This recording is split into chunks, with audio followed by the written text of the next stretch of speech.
Para quem consome conteúdo de arte, especialmente no Instagram, deve ter reparado a quantidade de vídeos que rolam por lá, onde alguns artistas mostram o jeito certo e o jeito errado de pintar. E eu gostava, e gosto, na verdade, ainda de ver esses vídeos, né? Porque é onde a gente às vezes conhece outras técnicas, essa ideia de comparar material ou estilos de pintura, de desenho, prende nossa atenção, né? Só que de uns tempos pra cá, eu comecei a notar um padrão nos vídeos com esse tema, né? Dessa forma, onde os desenhos errados são sempre aqueles que têm uma pintura mais flat, sabe? Uma pintura que não tem tantas camadas ou que tem mais textura, principalmente com lápis de cor. Enquanto que as pinturas certas, né, são aquelas que têm um trabalho de luz e sombra um pouco mais profundo, tem até mesmo um jeito de pintar que deixa aquelas texturas mais homogêneas, mais lisinhas, sabe? Parece um desenho digital, que também é uma outra questão que tá meio que no mesmo barco. A questão do desenho realista, né, a supervalorização, mas em geral são essas pinturas que mais se aproximam do realismo, que são as consideradas certas, entre aspas. E realmente, quando a gente pensa em arte, para a maioria das pessoas, inclusive para quem não é artista, para quem vê, né, consome esse tipo de trabalho, o realismo é aquela que gera maior encantamento. É onde impressiona pelos detalhes, pela aproximação que tem com a vida real, com o mundo real. Aquele desenho que a gente pega e parece estar olhando para uma foto, sabe? Alguns até pegam a gente assim na ilusão de eles colocam um objeto e colocam um desenho do objeto do lado e a gente fica, nossa, que incrível, que loucura. E realmente é muito admirável. Mas será que essa é realmente a única forma que existe de desenhar, ou é a melhor forma? Para você ser um bom artista, você tem que fazer esse tipo de trabalho, seu trabalho tem que ser realista, você tem que fazer esse estilo de pintura certa ou de desenho certo. Então foram esses pensamentos que me vieram nesses últimos dias por conta desse tipo de vídeo, e eu resolvi trazer como tema pro vídeo de hoje, porque não é um assunto com respostas dadas, tá? Aqui eu não vou colocar o que é correto ou tá problematizando necessariamente esse tipo de conteúdo, tá, gente? Pelo amor de Deus. Mas eu acho que é algo interessante pra gente refletir, inclusive pra pensar da mesma forma como a gente produz ou consome algumas coisas na internet em relação à arte, né? Especialmente ultimamente, que uma das coisas mais viralizadas, que tem mais repercutido na internet, é relacionado à arte. Os famosos livrinhos de colorir, inclusive. E aí, minha gente, como uma boa historiadora quase formada, minha primeira curiosidade, aliás, a minha curiosidade no geral, sempre me faz ir buscar respostas no passado. Pensar na história, pensar na arte, inclusive, é algo que eu acho que traz muitas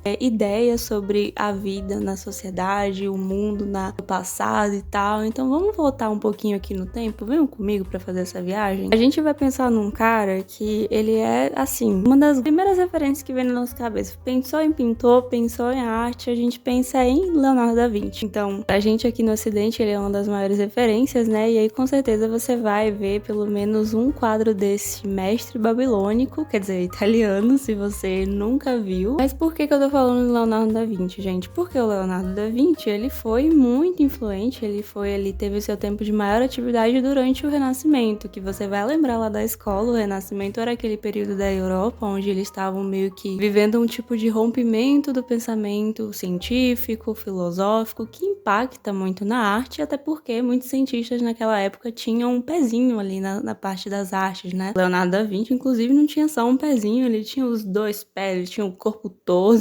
porque ele também estava em tudo quanto é área do conhecimento, né? O homem produzia de tudo, mas o movimento renascentista, dentre outras diversas coisas, era um grande incentivador dele, né? Do nosso querido realismo. Ou ao menos boa parte dos pintores ou artistas em geral desse período vão se dedicar a alguns trabalhos bastante relacionados a isso, né? Bastante preocupados com representação mais perfeito, digamos assim, em relação à sua proximidade com o real. Então a gente já tinha outras formas, tinha a pintura barroca, que também era algo que tinha até uma certa pontinha de realismo, né? Que é aqueles quadros com fundo bem preto, um contraste bem forte, assim. Também tinha outros trabalhos, principalmente durante a era medieval, né? Durante a Idade Média, como as iluminuras. Aí já não tem um rigor, uma preocupação tão grande com o realismo. Você com certeza já viu, inclusive nos seus livros didáticos de história, em algum momento, uma iluminura, que é aquele tipo de ilustração que principalmente era muito feito em livros produzidos por monges, né, da igreja e tal. Eles meio que representavam cenas do cotidiano e eram uns desenhos assim que o pessoal ficava visto de frente. Inclusive, eu tenho pra mim que a Peppa Pig, se você reparar bem, se inspirou nas iluminuras, nessa espécie de desenho que você já vê em um plano sol que estaria teoricamente em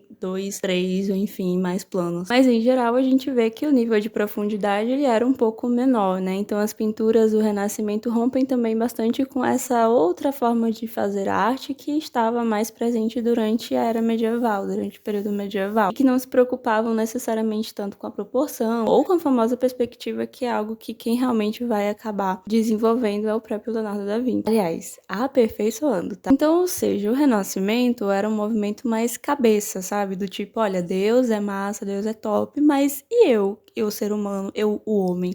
Quem sou eu na fila do pão? Então, teocentrismo versus antropocentrismo. Mas enfim, não vou entrar muito nesse mérito aqui. Na arte a gente tem essa valorização que é mais próximo do real e que acaba sendo interessante para a época, se a gente for parar para pensar, porque também dava mais visibilidade para os artistas, que na falta de ter uma câmera, um iPhone, né, eles podiam pintar com mais nível de detalhes, um alto nível de detalhes, para retratar as pessoas o mais próximo possível de como elas eram, né? Inclusive essa ideia de retratar, do retrato, do portrait, que é como a gente chama, inclusive, o desenho de busto pra cima. Estão entendendo de onde vem? Olha só a história levando a gente pros lugares. Então, o fato é que, desde esse período, o realismo ele passa a ser bastante valorizado e a gente, até hoje, alimenta muito dessa paixão, né? Até porque, sim, é muito incrível e é uma habilidade fantástica a forma como a gente consegue trazer para uma superfície 2D como papel, o que parece estar realmente para fora dela, né? Mas aí, a gente fica pensando, e as outras artes? E as iluminuras? Mas aqui pra gente do século XXI, né? E as outras maneiras que a gente tem hoje de fazer arte? Os cartoons, por exemplo, os cartoons, inclusive, que muitas vezes têm pouquíssimo trabalho de luz e sombra. E aí, claro que dá pra gente aprofundar muito mais essa discussão, aqui é só pra gente refletir, é só pra dar um pontapé inicial pra reflexão também, tá? Então a gente vai ficar por aqui, mas a ideia, já que eu tô falando de um lugar, de uma pessoa que já se aventurou pelo realismo, pelo anime, pelo desenho de moda, pela ilustração, sabe? Que já fez um pouquinho de tudo, eu acho que a ideia principal quando a gente desenha é passar a mensagem ou contar a história ou atingir o objetivo da gente com aquele desenho. Então isso pode ser, sim, você fazer um desenho extremamente próximo do real, mas muitas vezes é sobre o processo e não tanto sobre o resultado final. Muitas vezes também não é a sua intenção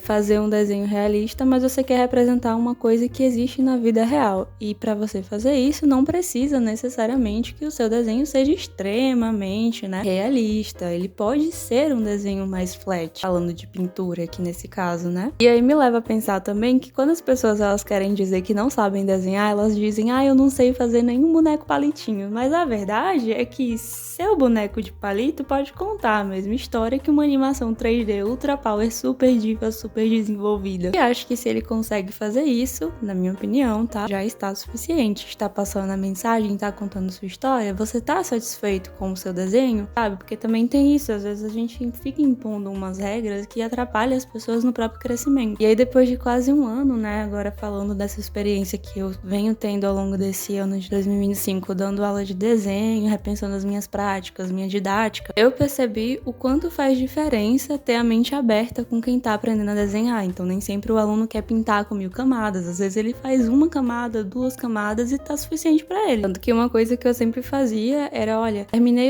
o aluno fala, terminei o desenho, eu falo, tá. E eu olho e falo, tá satisfeito? Às vezes eu até via que dava pra poder fazer alguma outra adição ali que daria um pouco mais de vida pro desenho ou coisa do tipo. Mas eu falava, você tá satisfeito? Você não quer fazer tal coisa? E o aluno falava, não, pra mim tá bom. E eu, não, então tá bom, tá tudo bem. Porque também é o estilo pessoal da pessoa, sabe? A gente mostra possibilidades, é importante conhecer técnica, mas é a ideia de que às vezes esse conhecimento que a gente tá passando ali, ele vai ficar na nossa cabeça e a gente vai revisitar ele no momento que ele for mais pertinente pra gente, né? Então é tudo questão de escolhas artísticas também, do que funciona de acordo com o nosso propósito. Aí nesses vídeos do Instagram que eu falei pra vocês, a gente tem muito com frutinhas, né? Então, por exemplo, tem o tomatinho da técnica errado, o tomatinho com menos camadas, o tomatinho naquela forma que eu falei pra vocês, que é o tomatinho errado, né? Mas e tem o tomatinho da técnica certa. Só que aí quando você vai olhar, os dois são tomatinhos, né? Dá pra gente saber que são tomatinhos. Então, por aqui também não tá suficiente, tá passando a mensagem, tá contando a história. Então, eu costumo entender que também é válido. Enfim, gente, hoje eu trouxe essa fanart da Gota de Rapunzel que eu fiz com vocês no vídeo passado. E eu quis pintar ela, inclusive não pintei, vocês vão reparar, de um jeito realista, mas ela é um desenho que quem assistiu o último vídeo sabe que foi inspirado numa obra de arte do Leonardo da Vinci, né? Inclusive no outro vídeo eu mostrei